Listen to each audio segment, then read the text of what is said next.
Hello lovely viewers of Sharing Community, welcome back to your own channel, your own community. Thank you so much for your love and support for our visually impaired community. As always we say, sharing is caring. So please share, like and subscribe to receiving awesome contents. And also love, live, love. Take care and see you soon. Hello everybody on Sharing Community and welcome to another video by Alexandra. If you want to know more about me, then look me up on Alexandra, the Blind Soap Maker YouTube channel.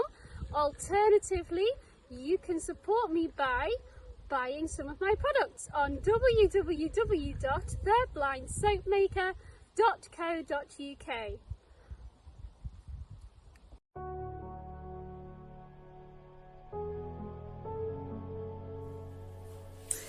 Hello guys and welcome to our beef burger making.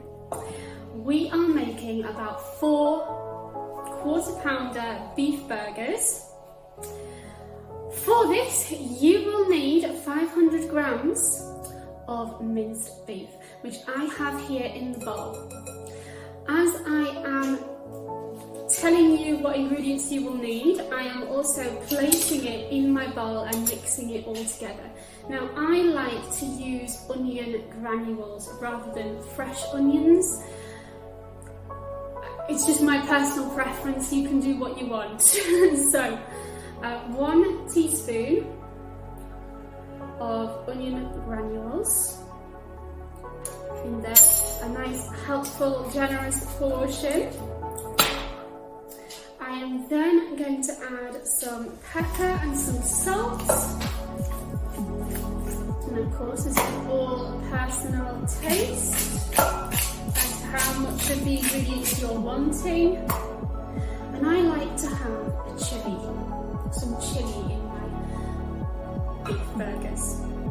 So now I am going to grate in about half this frozen chili. When chili is frozen, it is really easy to grate it. However, you can also cook them up if they are not frozen, okay?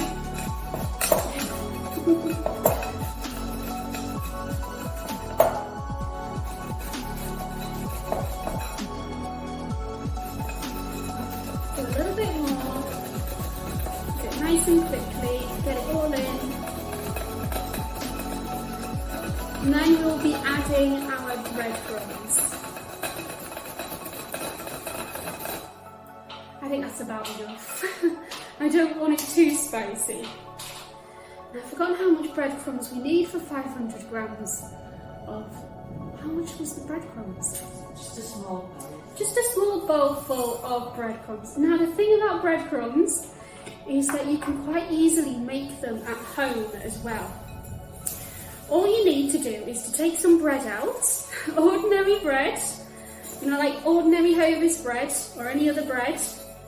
You need to let it dry on the side for a while. And then all you do is you put it in the food processor and mix it all up, process them. And there you are, some nice yummy breadcrumbs which you can put in your beef burgers. We then put our homemade breadcrumbs into the freezer because that makes it last for longer. Right, so there we go. All of the ingredients are there apart from 1 egg. You will need 1 egg for this recipe. It just helps it to stick together so that when you get your quarter-pounder cutter and push it all together and pop them all out, it works fabulously well. So there's my egg in there. I am now mixing it all up with every piece of ingredients. Okay. Making sure to get the bottom to the top on all occasions. To make sure I get a really nice sticky, gooey mix that sticks to itself.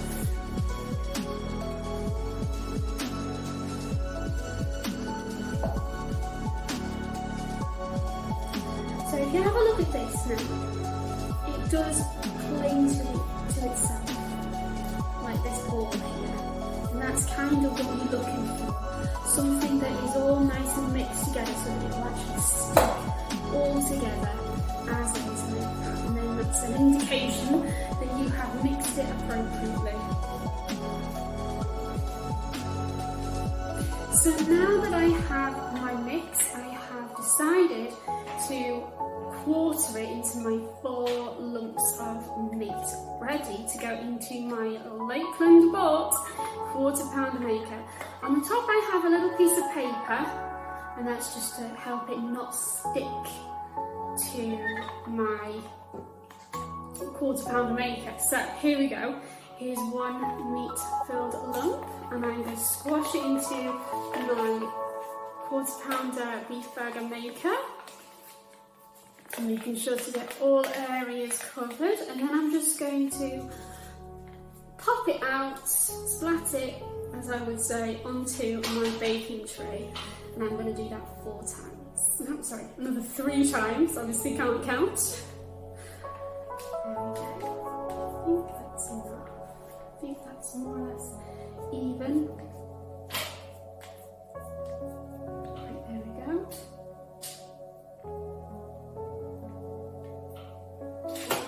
There we go. And then I push down and pull up. There we go. Now I'm going to do the second one, okay?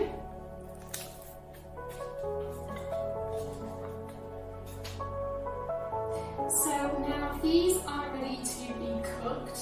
I am going to turn on my fan oven to 160, and then hopefully in 20 minutes they will be fully cooked. However, partway through, remember to stop and turn them over. So 160.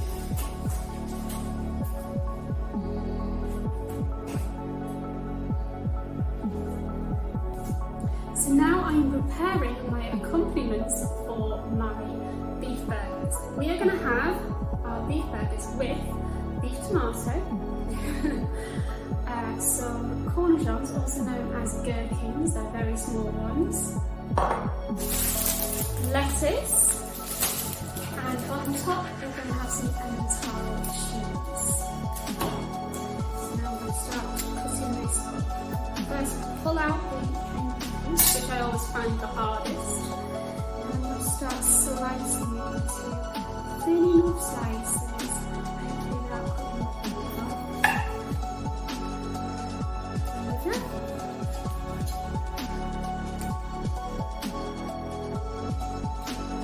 So we have our usual accoutrements, beef tomatoes, we have our gherkins, we have our Emmental cheese to put on top whilst they're under the grill, to grill it into our beef. But because it is a special occasion and it's family night, I've decided to make some homemade chipotle sauce, which is a mixture of chipotle mixed in with mayonnaise and put together. I'm hoping that you can see that. But what I'm also going to do is I am going to take some Parma ham and I'm going to put it under the grill for a little while so that it's nice and crispy, and then I'm going to sprinkle it on top of our burgers.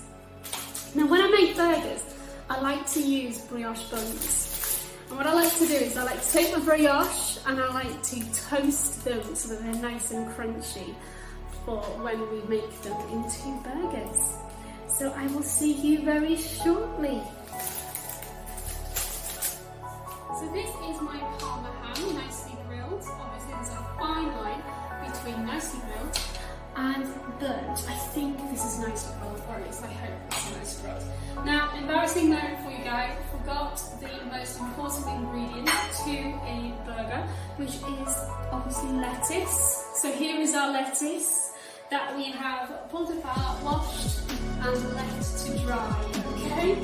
So, sorry about that. And now let's get on to the next step.